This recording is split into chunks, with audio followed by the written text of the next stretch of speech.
Have on Nakuraledo to Ina CEO and founder Solena. Solena Concepts Business. We have the CEO today, Leila Najuko. Chalo no chirungi nnyo nti omwaka era tugenda tukutuuka wakati kati awo naye ate ekirungi ekiriwo nti abantu bangi bali mu kulowooza ku business ez'enjawulo ez'okutandika, abalala baswitchinga from one business to another, abalala bakyakirowoozaako naye tebamanyi how to go about it when they start this business. And today tugenda kuba tulina omukyalo ono Leila and agenda kuba she's going to be guiding us on a couple of things. Bookkeeping, tugenda okubanga twogerako, kitegeeza ki okubanga owandiika ebintu, how the business is running, sales zokoze, business stock eri etya, stock etuuseewa, biki byewandagadde okwogera mu business, kwegamba the general running of the business, engeri business gyetambulamu, Leila kyagenda okubanga atuguiding olunaku olwaleero. So ate bino ebintu tetugenda kwogera n'abantu basoma bokka oba abataasa oba abategeera nnyo teknologiya, naye tugenda kubanga twogera na buli omu, oba olina akatabo ka exercise book kowandiikamu, oba olina laptop yo kokozesa okuwandiika ebintu bino ebikwatagana ne business engeri gyeddukanyizibwa, naye tugenda kuba twogera naawe oyige engeri business bannange gyetambula n'engeri gyo keeping a track of every little tiny bit of the business. Kalinzamo kwaneza interview Spark TV wetwogira ku bookkeeping. Omuntu yenna ayina business jaddukanya simanyi oba okitegeera bulungi. Tugenda okubanga Leila akitunnyonnyola bw'ogamba bookkeeping mulimu ki, obiwandiika otya, byentunze, sente zenfulumizza, amagoba genkoze, byonna bino tugenda kubanga tubitegeera. Lwaki omuntu yandyetaaze okuwandiika data ono oba na keeping a track of the business? Lwaki? Because abantu bangi ogenda kudduuka n'ogamba bampeeyo ekintu, omuntu n'afuna calculator n'ogula ebintu bya mitwalo nga 15, naye omuntu n'afuna calculator n'agattagataawo biki tawandisa receipt, tawandisa ebintu ebyo byatunze. Business nolabanga just akosa mutwe agamba nze buli kimu kindi mu mutwe, but naye tuli mu era eno whereby osobola okubanga keeping a track of the business, omanya biki ebigenda maaso na biki byolina okukyusa oba okwongera mu business yo okubeera ng'ekola. Mu second segment awo tujja kubanga tugulawo amasimu otubuulire about your business oba kiwandagadde okuyiga about bookkeeping in the business and how important it is. Hi Leila. How are you? I'm okay. Mwasuze Mutya. Mwasuze Mutya. Jendi. Such an honor to be here. Oh yes. Tuli bamusana for kubeera naawe wano olunaku olwaleero. Ate yegwa omuntu omutuufu. Lwaki? Because nga twabadde tunywamu wali kachai. Twayogedde nti watandikira eyo mu banking eyo n'ogikola for over a decade, n'otandikawo business yo, n'okola ensobi nnyingi nnyo, business n'ekutabukako paka watuuka n'ogamba naye manyi lwaki sitandikawo akantu kano nga kanyambako to keep track of what's happening in the business. You know, so yogwa omuntu omutuufu okubeera wano. Yes, bookkeeping wetugamba nti bookkeeping omuntu atulaba olunaku olwaleero yakifuna bulala kati gwe sooka okitunnyonnyole what does it mean and mulimu kyekirina okutegeera. Bookkeeping omanyi bw'okozesa ekigambo bookkeeping tuyinza okuba oluzungu luyinza okigejjesa, but in simple terms bookkeeping is kulaba making sure nti owandiika buli kikwatagana ne business yo, ennyingiza, ensaasaanya, abalina stock, budget ya business yo, making sure nti records ozirina. In whatever way you do it, it doesn't matter. Ekikulu kya byonna records ozirina. Bwe nzija ne nkubuuza Stella, week ewedde business yo yakoze ssente mmeka? Are you able to do that? Okimanyi? Kati kyonna kyanguwa nga records obadde oziyina, obadde owandiika. So bookkeeping ayamba nnyo okuyamba business ogwo okutegeera business ekula tekula. Ndi mu magoba, ndi mu loosi, wa wendi stack. Buli bwoba tokikola ekyo nga towandiika ebyo byonna togenda bimanyi. Oba oyinza okutegeera nga akabanga kayiseewo nga te business tokyasobola kugizza. Banja abamu bakugamba n'ogamba business ennemye, business tekola. N'omugamba nga tonnagivaamu, tusooke tutuule. Twekkaanya obuzibu bubaddewa. Kati n'otandika omubuuza buli omwezi wakola ssente mmeka tulabe? guno omwezi expenses zo kati unatandika okulowooza nti business tekola naye nga probably waliwo kyataakola nga bwakitereezaamu ebintu bitereera ate oyogere ku kintu ky'okugamba nti maybe bookkeeping ene ejja kunyambako okutegeera weewali obuzibu then mbutereeze and at some point n'obuzibu tosobola bumanya nga tolina records tewali ki naye n'oba ofunye anaakuyamba ebyo byagenda osooka okubuuza kati oba tobirina naye akuyambe atya okidefindinze but kati wali tugende kwali kati wali wenyini mu kitabo mpandiika ntya mbibala ntya biki kyensooka nenzizaako wakati wataawo how do I do it ensonga nkulu nnyo kati owa bizinensi yenna kiba kingi twagambye owandiika income oba sales z'okoze by'otunze ensaasaanya so mu kitabo kyaffe muno tugenda tandika with the simplest way tulina ekitabo kyaffe beera ne sections ez'enjawulo beera ne section y'ennyingiza section y'ensaasaanya expenses beeramu ne ka section ka projections kati tugenda tandika ne projections omwezi bwe guba gutandika ngamba ba business owner omwezi bwe guba gutandika beera ne ka projection tegeeza ki target oba ekiruubirirwa kyo tugenda tandika Apple wegambe business yanjagala endeetera akakadde that is what we call projection kato buli wobeera ne target omanya gy'olaga kinga ngokera ku machato ogenda mu kibuga naye tomanyi woolaga you're going to move aimlessly naye bw'omanya nti ngenda ku NTV ntegeere tax emmotoka gye neetaaga obudde bwe neetaaga because chimpa structure tandika ne projection ye wewe target gwe nga business nawobeera wakaduuka ng'otunda ebintu 5 wegambe guno omwezi njagala nkole emitwalo gyange 3 buli wobeera n'ekyo kikuyamba okuwa direction kiwandiike wansi bw'omala okukiwandiika ogambe okay bwe manjagala okukola emitwalo 3 mu mwezi buli wiiki neetaaga ssente mmeka kati nakyo gyo breaking down kyongera okuyamba eyo na bookkeeping kati n'ogamba omanyi buli wiiki maybe netwaga emitwalo 8 oba something kati bw'omalaawo tutegedde gye tulina okuyingiza buli wiiki ezo sente zogambye kangeze neetaaga emitwalo nga 8 buli wiiki okukola amagoba okutuuka ku taketi kati sente ezo badde manyi waliyo ne stock waliyo stock anti kati stock oli gwe tugenda otunda atuwe kino kye twagala kati oba already olina stock kati ogamba mu stock wange njagala nkole emitwalo 3 oba emitwalo 5 oba akakadde buli omu okusinza ku business ye n'obugazi bwe kati bw'ogamba njagala kola emitwalo 5 nti maybe buli wiiki olina okuyingiza emitwalo 10 giwandiike nti omanyi projection yange buli wiiki nina okuyingiza emitwalo 10 kati after projection teekako actual cause actual egenda kuyamba okumanya nti yes nagamba 10 naye nkoze mmeka nagamba emitwalo 5 naye nkoze mmeka kati pati gireke nga nkalu olwo omwezi gwa April tutandise kati bw'omala projection awo otegedde that means kama mbaya nina okukola emitwalo emeka 10 buli wiiki olwo tutandika okutunda ebintu byaffe kati tutandika buli kyotunda ng'owandiika nti omanyi mu kitabo kyaffe tugenda kubamu columns beera ne date bw'ova ku date teekamu item yo item ye product so gita product osobola gita service tugenda kujja like the simplest way bw'ova mu item teekako quantity twagala kumanya ensawo otunze mmeka bw'ova mu quantity teekako unit price then omala oteekeko total tumanye nti buli nsawo ngitunze mutwalo ntunze ensawo 5 gyemitwalo 5 kati bw'omalaawo ku katoto ako nze ngamba nnyo abantu teekako cash received twagala kumanya nti nyinza okuba nkukuziza ensawo zange mitwalo 5 ompaddeko 3 kati wali mu cash received nteekewo 3 so that wali katukola emeddako ye balance ntegere sitera musigadde mubanje emitwalo gyange 2 tekiwali mu balance balance kikuyambako keeping a track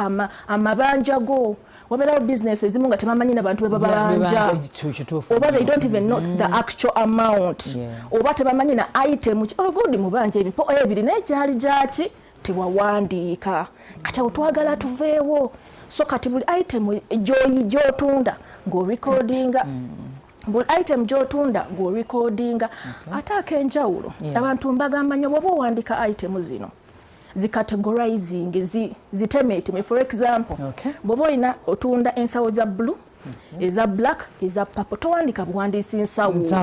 Teekako ensawo ya purple, natunze ensawo ya blue, ensawo ya pink ragi. Kikuyambako okumanya ensawo ekutambulira. Wiiki weggwerako oba omwezi otegeera naye ensawo za bbulu zino ze nsinze okutunda. But woba wataddewo obutesi plain bag katugenda tegeera nsawo ki. Remember twagambye bookkeeping erina okuyambako okumanya making a decision for the business. Okumanya business etambula tetambula. Business eno kyekisinga okutambula kyemba nyongeramu amaanyi. Oyinza okubanga ensawo ya papa wajego wayakusanyisa ku maaso naye abantu tebajagala. Kati records zino zezigenda okulaga nti naye gomanyi ensawo eno wagisuwa but for the past 3 months toyina kyotunzeeko. Kati ebona information eyo. So ngamba abantu don't just put plain. Categorizing omanyi ki ekitambula. Product weba erudde ku shelf, you either put it out oba afuna engeri oyinza ogamba kanjiteeke ku sale. Nji reducing a price because information ogina ensawo tetambula kandabe engeri gye gikolamu. So that is like customary income. Then expenses era nazo. Wandiika buli kyofulumya mu business. Buli kyofulumya.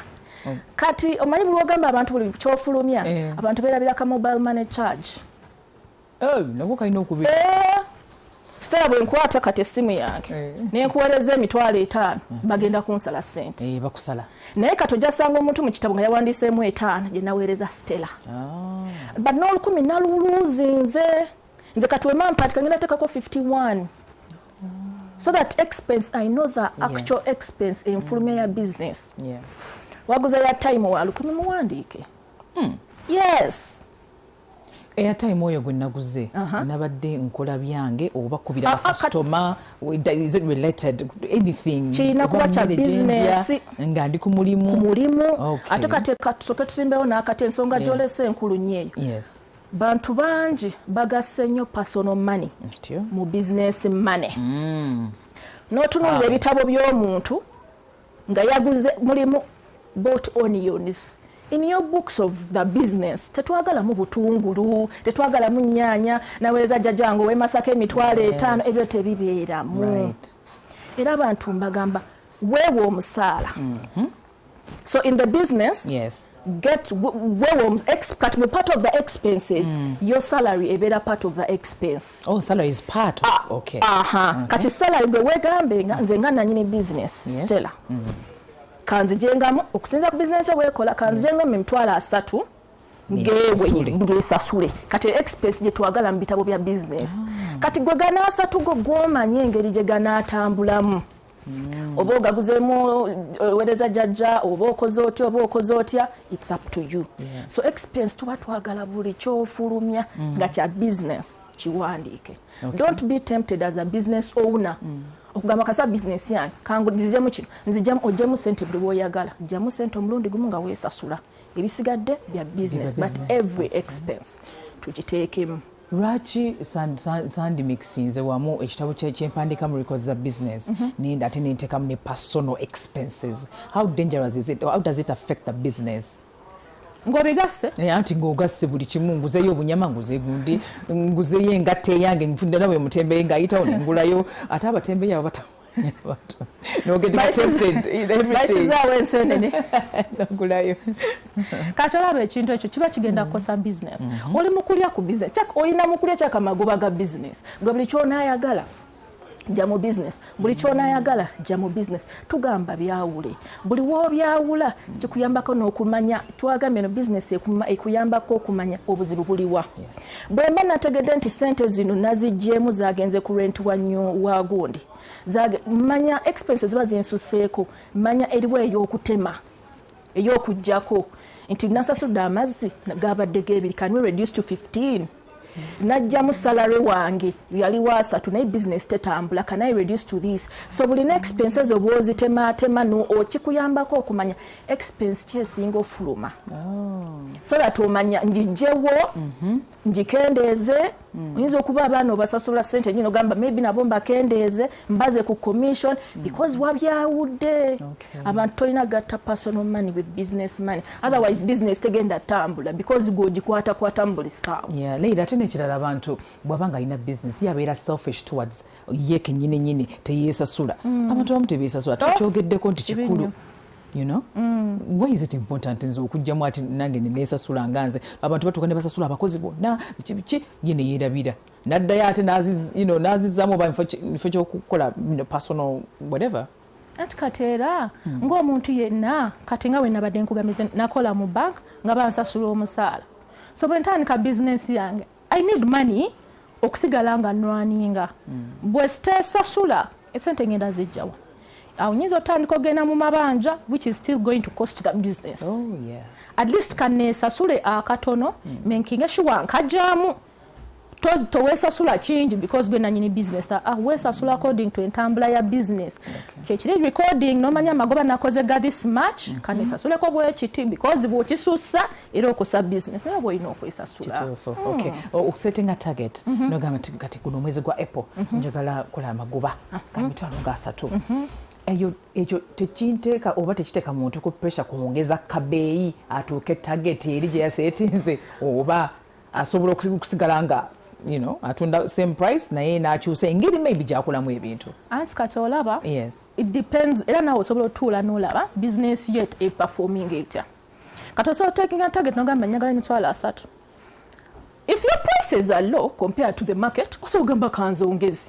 But if the prices nga ziri okay ye ebiralo so gamba omanyi maybe netaga okuimprovinga ku visibility abantu bayongere okundaba kati abadde ateeka TikTok video emu week kanteekeyo video nga 5 abantu nyongere okwogera ku product yange bagitegeere esobola otambula because oyina target oba n'ogamba omanyi maybe kampatanaringe n'abantu abalala like you sit down bulwobera ne target obwongo butandika okweggula njachivinze ntya njifunye ntya bwoba otunda bintu can you partner with a school maybe otunda bukuki buki bino gamba omanyi kangende ku kantini eri like otandika okugulawo olabe olowoleza business nfubye ntyo okulaba nga 3 gano bwoba otunda nsawo ekyonjera kya record keeping you have records of clients abakadde target bwentuula mutekingana kuba singa liri watwala kapapo ba nendo nalesa ya ka green kalungi olwono target entuddemu so you're forced to call your old clients oba okitegeera so buli setting a target over mu comfort zone noga sigenda kwetuulako ino okunonya emitwalo 10 gino week. Okay. Eyo abantu bo interacting nabo basinga kubulira bizibu kibe basanga mu keeping track of the business. What is the challenge there? Right tebawandika buzibu kibe basanga so that omuntu alaba naye maybe naye ayita ekintu kyayitamu kyenyine kyekimu. Kati era obuzibu obumu bwe bangamba asinga bagasina budde mazima basenga akugamba mbera mukuyiriba nzireno ate ngamba mpandiike nze business yange njibala mu mutwe mbana ategedde ono namwadde kino ono namwadde kino but ne weerabira nawe oli muntu okoowa you cannot remember every single detail oshege so wabeerawo ebintu ebimu nga solution zaabyo ntono kati wogamba toyina budde you're either going to find the time okole eri manual we oba ogene mu simplified tools ezinakuyamba okugondezaamu oba ofune omuntu anakikola but oyina okukikola you cannot run away from it. Nga bw'olina okwebaka nti noba oyagala nnyo okukola ssente obwongo bw'olina okuwummula kati n'ekiri you cannot run away from it olina okukikola business esobola okudda mu maaso. Right. Ate oyogedde ku ebitabo bino bwe mba mpandiise ebintu byange I've kept track of how the business is running. Bintu bino bitera okubula bitera okuyikamu amazzi bitera babyokyeza bino business kati zijja omuliro biki ebintu ebyo how can I because katulinayo enkola endala ka technology yaji omuntu wemba sobodde kukola manyi wandika peni bikola ebitabo bibuze wemba sobodde genda mweyo enkola wegambe so kugezaako teknolojia njagala tugimenye perhaps oyina gundi tool gye wakola ngeyambako abantu okumanya keeping a track of the business njagala tool tuginnyonnyoleko abantu abagiraba and how it is used nti n'omuntu asembayo nti kale yenyoma nti saasoma sibitegeera olinayo tugimenye agitegeere. Yes.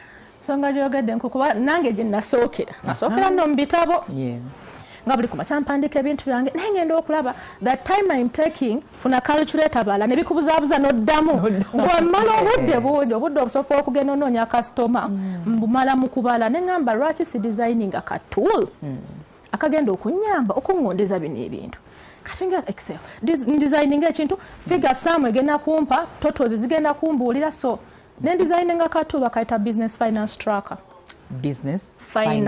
tracker kati eno tool kyekuyambako nti ekuyamba mu bintu bingi ekisooka ina part ya projections nga inabadde ngambye kati okusinga okuziwandika ali ku kipapula ya business yo projection toleka mu butesi products zo nti njagala kutunda obutabo 10 kiki kati yo neekubuulira automatically nti omwezi ogunaggwerako olina okubeera oyingiza this much kati yo track era neeyongera okuki ku dividingiramu per week gwe tokikola todda mu culture takubala nti example gye tugambye nti oyagala yingiza emitwalo 5 kati yo tool ngekugamba oba oyagala kuyingiza emitwalo 5 buli wiki ogenda kuolanga emitwalo 10 yo neekusetingira so you don't mind kati meaning noba tobimanyi nnyo egenda kikukolera oba okitegeera kati then nobeera ne part ya income era tugi customizing according to your business sales nomanya nti sales zange zizino expenses ziteeka wano tubateramu ne ka budget bale tetukwogeddeeko naye as a business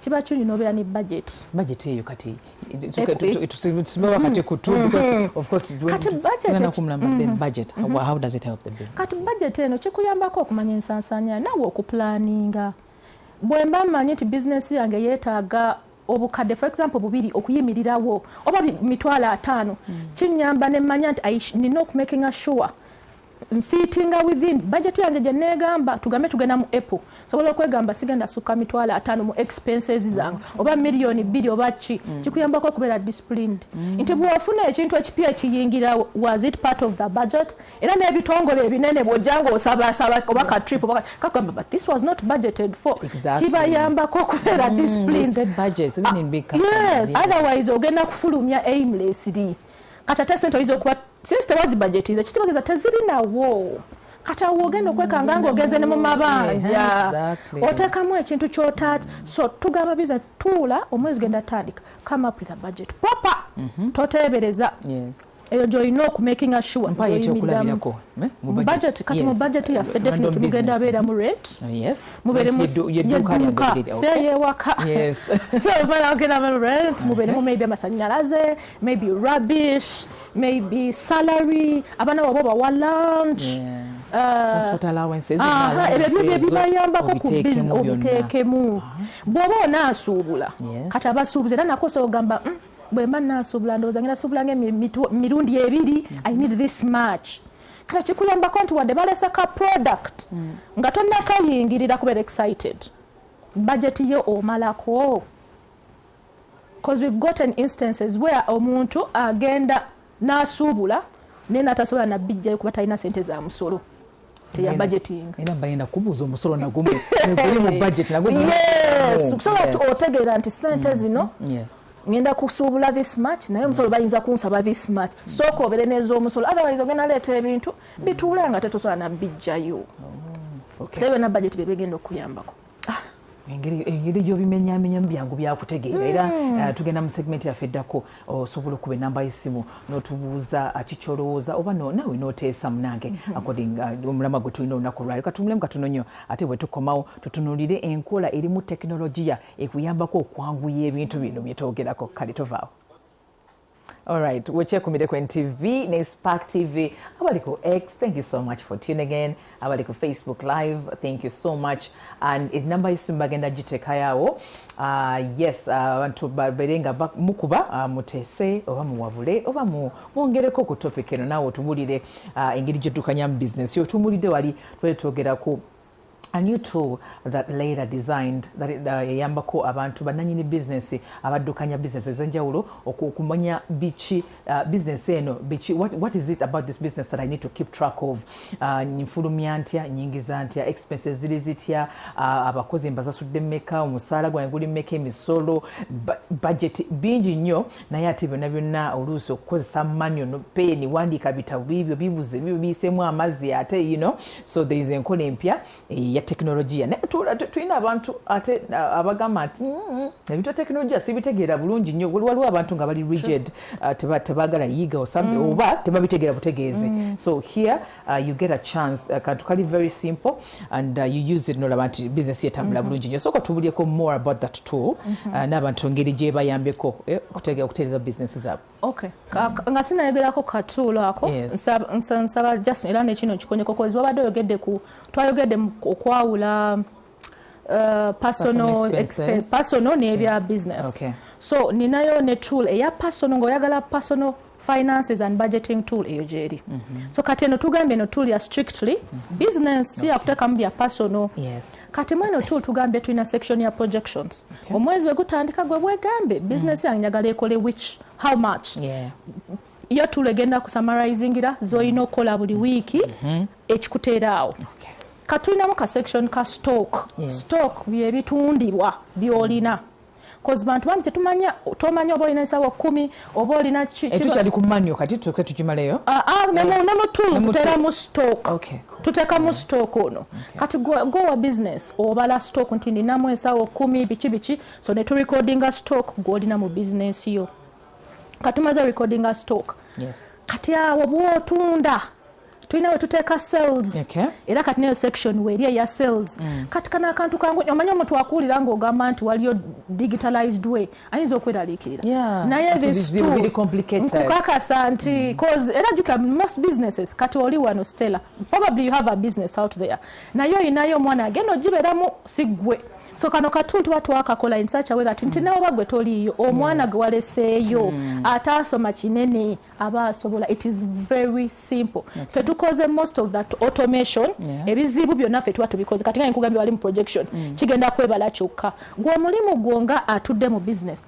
ogenda teeka mu buteesi sales ate sales kyangu gwe teeka mu buteesi leero 23 ntunze ensawo ya bbulu quantity 2 ku sente mutwalo. That is all gwe kyogenda oteekamu ne expenses zijje ogambe leero 23 naguzeeyo lunch oteekemu lunch ogambe maybe 15,000 expense kyekyo gwe kyeweetaaga oba okitegeera so kati kana akantu twayongeddemu ne profit and loss kakubalira profit and loss kati gwe okusinziira ku expenses zo ku sales zo tulinamu ne section ya cost of goods kati yo nekubali ebintu gwe wasuubula kati kuba eno tool tuba twagala tumanye bw'oba Stella otunda anything tugambe otunda ekikopo kino twagala tool eno yagala kuguidinga ekikopo kino wakigula sente mmeka kati ekikopo kino oba wakigula $5,000 nga gwe okitunda 6 kitegeeza mu sales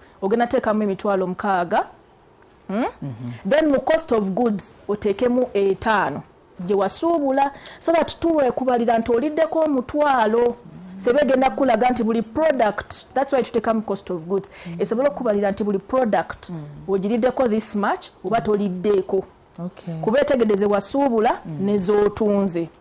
kati wembanga mu dduuka lyange ninamu ebintu ebyenjawulo ninamu ka mobile money ninamu emmere ninamu engoye different things tulwene kubanga kati tulina obyawula but then it's the same page how do I do it tusobola biteekamu tukyova nagamba kati no tool tugikustomizinga according to business gwe joze nayo kuba tunda product emu nga tukuteeramu eyo bw'oba olina different products or services nga zeegasse kati ngazi nsobola okukozesa tool eyo nsobola oteekamu coaching nsobola oteekamu obutabu bwennina nsobola oteekamu like nga byanjawulo kati nze bw'okola sale tuba twakuteeramu drop down bw'okola sale ochuzinga item gy'otunze gy'oteekamu specifications nti oba okoze mobile money nga bw'ogambye then choosing a mobile money oteekemu details zaayo bw'oba otunze ensawo choosing if you have variety kati mu sales tuba twakibreakinze down for you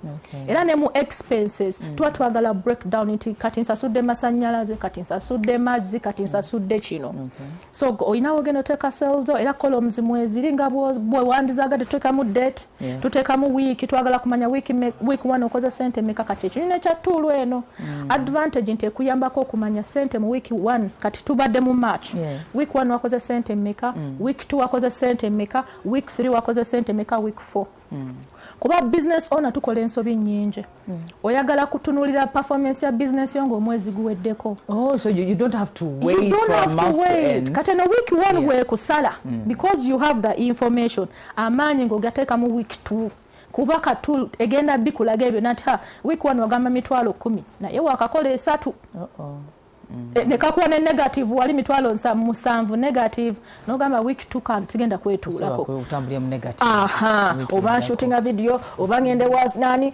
like okola buli kisoboka because ekuwadde all that. Okay. So summarizing ila then nature ekirungi kya tool era summarizing la product performance ne kugamba products ezisinza okuleta mu ssente ze zino ABCD. Is it automatic? Yes. Omulimu gwe nagambe kimu teeka mu sales. Okay.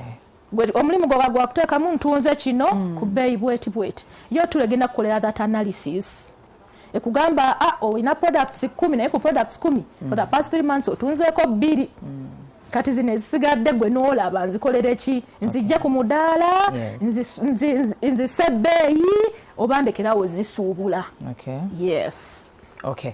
So abantu bangi of course abali mu kyalo banyooma nnyo abali mu byalo abali wano e Kampala ololova abalina businesses yenga alowooza teyeetaaga bookkeeping tulina abatunda amandazi kachapati you know yenga gamba nengano packet 2 zenakusiza chapati natunzeyo 15. So to weigh your examples of how those small businesses omanyi obuntu obutonotono obu how we can keep track of whatever is going on in the business. Tera business ne webera ngetunda nga kati sumbusa generally nga tuvude kutu generally. Yes. Ngotunda sumbusa era nga tugambe format esigala yimu gwoba otunda sumbusa zo ngoyagala kukola kitabo mera n'akatabo ko owandiike nti nakoze sumbusa 10 nzisuubiramu kati nga tonnajuka tuba twetaaga capital wa sumbusa ezo yabadde ssente mmeka nze wataddemu osuubira funamu mmeka kati awo kibeeraawo nti kye nataddemu ne kyensuubira okujjamu kati buli gwe bw'otunda sumbusa zo ng'ogamba Leila yazze muwaddeyo sumbusa 2 wandiika kino kye kigenda okujja ku sumbusa 10 odde ku sumbusa 2 odde ku supu because twagala business egejje buli bwogamba buli gonna kenyini wotandika onyoma business yo naye kati nze atunda paani we 10 setaga kuwandiika oyagala sigala ku paani we 10 ogenda linnya atya ku paani w'omutwalo nga toli mu taking a note of even the smallest things. Exactly. So buli wa taking a note of even the smallest things kikuyambako kula nawe n'ogamba naye business one capital wa mitwalo 2 omwezi ogujja kanfube tudde ku 3 because wategedde nti 2 kitandikira mu kumanya then n'olaba ekiddako wawodda. Okay.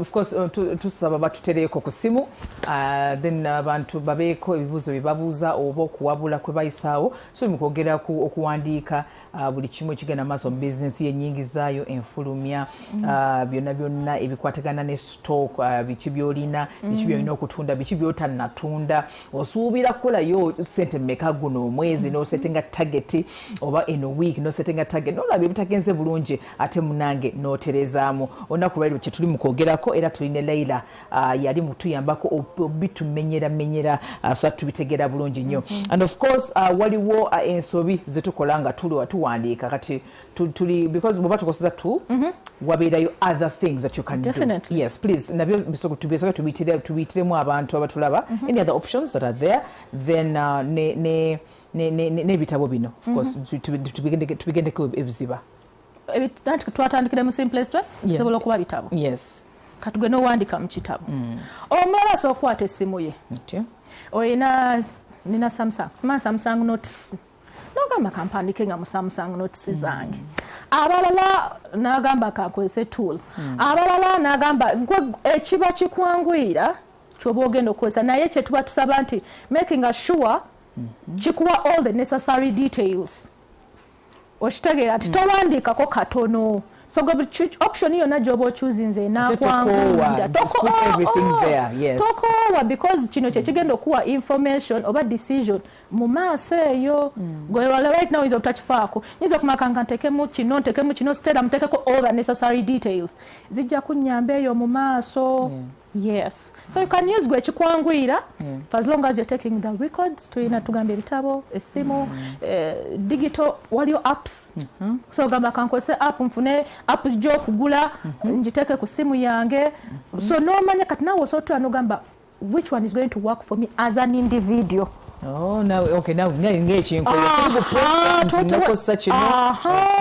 so gamaze ekitabo kinkolera ngoba olabwa tofaayo kukuba calculator all the time the errors you don't mind ngogamba kankozese ekitabo oba nogamba kankozese tool ya Leila oba nogamba kankozese app you don't mind paying monthly subscriptions ngabwo tekikukosa so you do whatever you're comfortable with for as long as kigenda kuwa the actual performance and business yo weeyimiridde ekituufu kyayo then no problem. Okay. Kale tugenda maaso ne program of course abali online. Thank you so much for tuning in. Tuli mu kwogera bookkeeping and how important it is to the business banange, and of course twabadde twogerako wali ku abantu excuses zebawa nga bagamba sina budde bwa kuwandiika bintu bino buno buzibu waliwo abagamba nti ate kakati ebintu business yonna endi mutwe stoko yenna mumanyi sente zenfulumya abakozi benina biki naye tuli bantu tukoowa tukola error, so make sure you write every single thing down kikwatagana ne business so that omanya nawe no keeping a track ebintu byenfulumiza byenyingiza amagoba genkoze and everything. So we are going on, and of course osobola sim knows that it was today maybe it's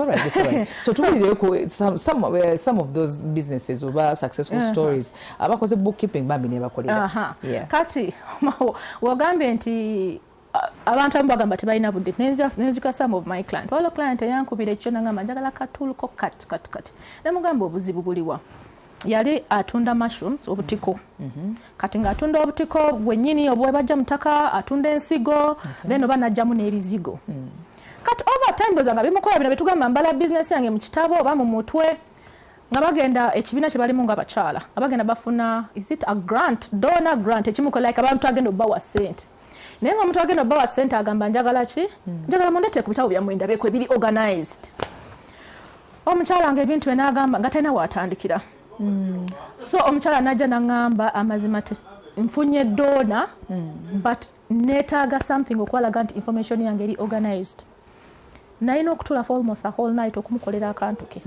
naye ate yabonaabona how she had to put in information because yajja last year yakinotekamu 23 24 25 kuba baali bamusabye 3 years so natuuka n'okuhiringa omuntu nga inotekamu ebyemabega byonna kati olaba obuzibu bwe buto nti sometimes go right now oyinza obutalaba bulungi bwakuwandiika naye ogenda kugwa ku kintu nga bakusaba records tubuulire business etambula nga toyina kati nina oyo then wabirawo nti another importance ogenda kwagala okufilinga returns bw'oba toyina organized books tunategeera tutya nti business ekoze loss kyenkana ki oba amagoba genkana ki so that filinga return entuufu kyova abantu abamu you end up even probably paying a lot or even I don't know. Yes. Oba kitegera because ebitabo tebyabadde organized. Naye bw'obeera organized kyanguwa wala abantu abewola ssente mu mabanka. Era bw'ogenda okwewola ssente mu banka bakugamba twagala kulaba business yayimiridde etya. Buli lw'obeera n'ebintu ebiri organized n'omuntu ofiise yandikukozeeko yantutte ennaku bbiri. If your things are organized nzija ntunulamu mangu kiba kitegeeza I'm going to serve you faster. Okay. Yes. Waliwo abantu abakolera ewaka nga atambuza business mpola talabayo any advantage of even bookkeeping ali waka stock tasasula rent bintu abitereka waka akola online delivery so by the way let's talk about online delivery so even process ya gitambuzo at tracking at your business ye someone working from home gatali eri nemisolo olusta basasula abantu abo so how do we help them? kajinzo woba okolera waka it is still the same principle okuwandiika togenda kudduka away from writing oyinza okuba tosasula misolo naye kyemmanyi gwenga naawe omuntu wandyagadde business yeekule because most of us tuli ku jani ya financial freedom okoba okusabiriza oyinza okuba oli mukyala oli waka onaasabirizanga omwami buli ssaawa oba okitegeera naye bw'ogamba nti ka business kange ntandita n'emitwalo 10 ntundira buntu bwange waka bunyeebwa whatever or even bags online or shoes you'd want it to be better. Kubanga online okukubirako transportation of goods balina bitambuza unayi transport oyina mubala oli waba ya musasudde client that's okay tomubala. Okay. Hello. Yes, hello. Wadavudeko. Okay, kale tugende maaso tuba tugamba transport oli waba ya musasudde tomubala naye oba gwamuteekamu oyina okuwandiika buli kimu because even at the end of the day determining how you're going to price.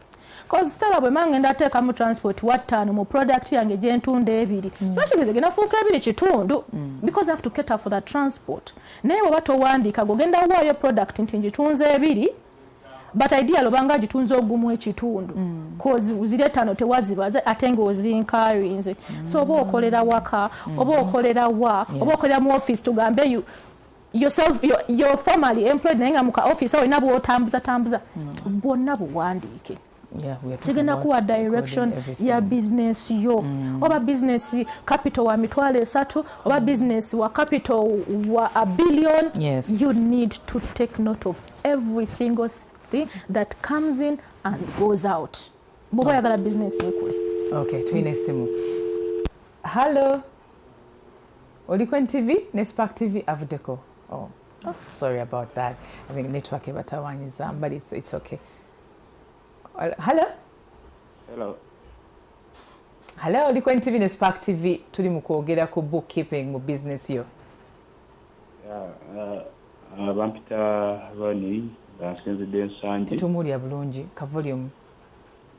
Bampita Ronnie asinzidde Nsanje. Director Newton tuweerezeko ku volume mu studio tetumulira. Hello, mpulira. Producer no. Yes, hello. Hello. Yes, hello Sebo. Oli ku Mwasuze Mutya. NTV ne Spark TV.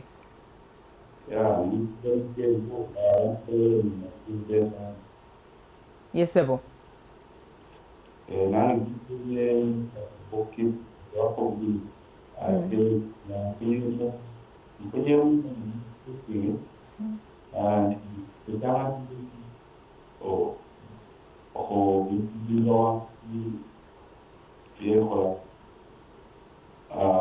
Let's call them, Manya example. The doable. I will take off Manya and say, yeah, so the child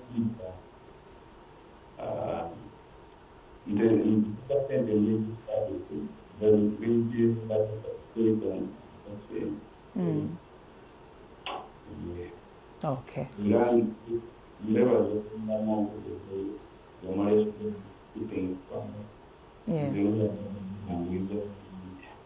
Okay.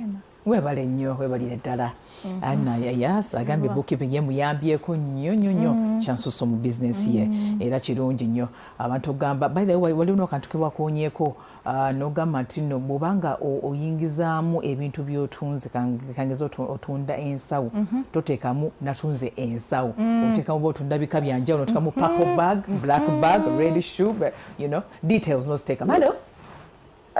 Yes please oli ku Mwasuze Mutya NTV ne Spark TV. Nkale Sebo naye webale kutumbula.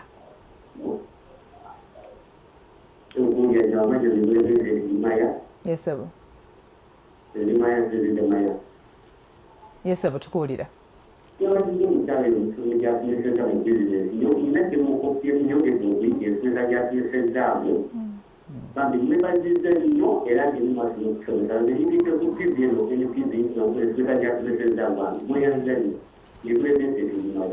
Oh, thank you so much, Vicente Maya. Bwatyo bwasiimye bambi. Ebintu bino nno munange ebitumenya sometimes butamanya. Naye kasofuna information eno kyovula Mwasuze Mutya yo tukwetera emiramu egyenjawulo, business, n'ebirala nga wiiki bwetambula. So munange oyongera munange okuyiga n'okumanya tekugwayo n'okuyiga tekukoma. So tujja kubanga tubongera topics weziti ate mweyongera obitegera. Tulina omulala. Hello. Hello. Yes, please. Good morning. What's Zota?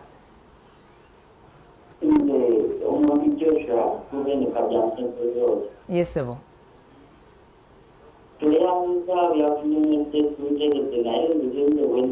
Yes, sir.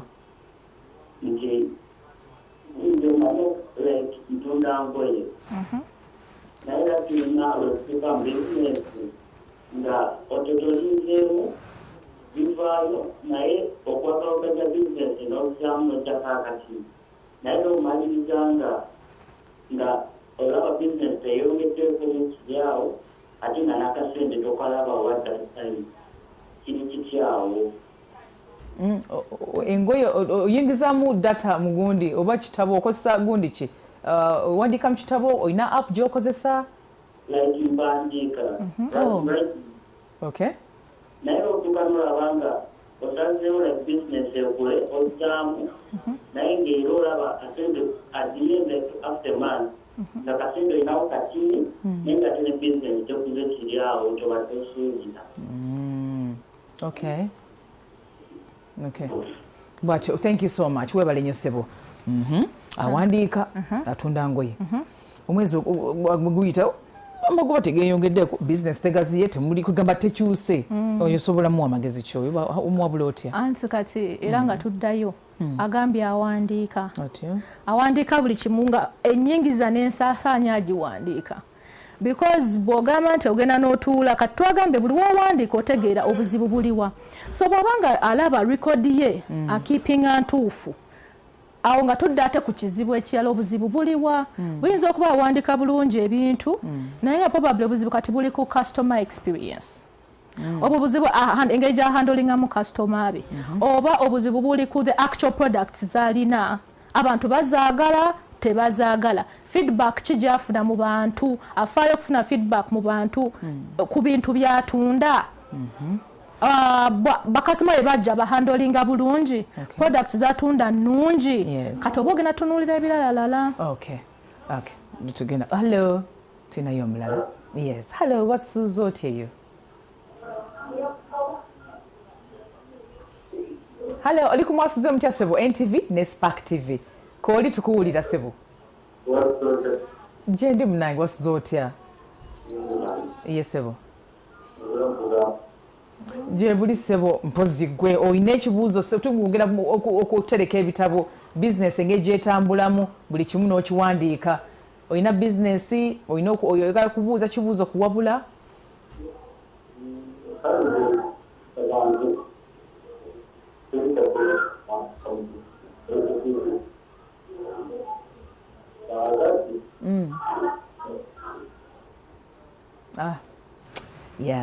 network emugizeeko bambi. Okay, tumaliriza ono bambi business tewali kikyuka anti kati ekyo ngambe tuba tulina okusooka kati awo oba olina otuula olabe obuzibu buliwa tusobola otandika ne wa setting a projection. What happened? Wagamba ogenda tunda ebintu 10 wabitunze tewabitunze. Okay.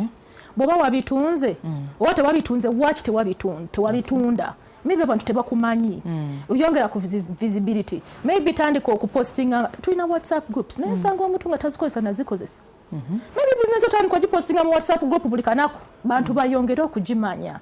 So beyond the bookkeeping tuba tugenda tunuulira n'ebintu ebirala lwaki business yo tebali mu kuggulako buguzi kiki amasimu ga actually tegannajjako twali tuli mu kwogera ku kintu ky'okujjuzaamu ebintu sitoka gw'olina eba ebintu ebyenjawulo by'olina n'engeri gy'osobola obisengeka mpolampola n'ebbeeyi yaabyo oba n'engeri gy'obitunzeemu olina otunda biteeteeyi waliwo different designs oba different colors wandika tugamba natuze ekiteeteeyi kimu kiteeteeyi kiprint ki animal print kya leather then you know the specifications zonna zonna oziteeka natunze red dress nenjiteeka red dress purple you know no kugamba because wagambye wali nga wadde osomesa n'ogamba nti no toteeka mu test kiteeteeyi because ojja kwerabira ebiteeteeyi n'otunda ebya bbulu 5 ebya red 2 you don't really keep track so that's also maybe it can be a problem it's facing right now okujjuzaamu ebintu ebyo nga okumanya kiriwo ekitambula kiriwo ekitatambula ate era kyekimu amanya goba ogenda okukozesa kati yemu ne stock wo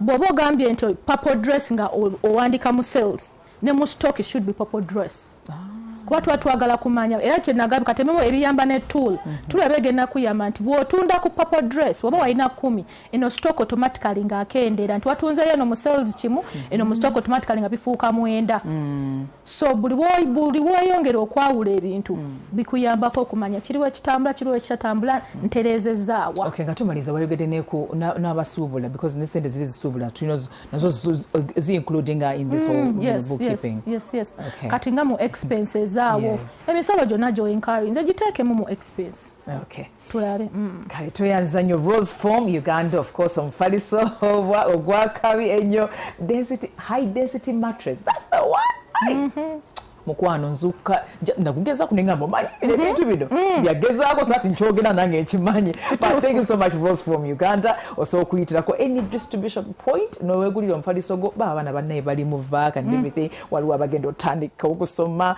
gula omufaliso ogwo omwana ajja gusulako atuuka okuwasa guwasizeeko tekugwera tegukola ki but of course tweyanze nnyo Rose Form Uganda and of course other sponsors on board Leila thank you so much sibula abantu baffe in 10 seconds to everyone. Abantu bafaba NTV ne Spark TV mwebale nnyo kutuninga in mwebale nnyo kulaba Mwasuze Mutya. We can always continue with the conversations by reaching me on 0703 899 369. Thank you. Leila okankoze. Ngambye mbasibule. Okay, kale we now badde mulabi mulungi nnyo. Thank you so much Director Newton, producer Daniel, commander thank you so much. Bali mu the Spark TV nayo control mwe bali nnyo bali ddala Nick and everyone there thank you and of course the sponsors of Rose Form nayo we bali nnyo bali ddala kabasibulira no wiki yakatandika mbagaiza week ennungi mukama bakumire.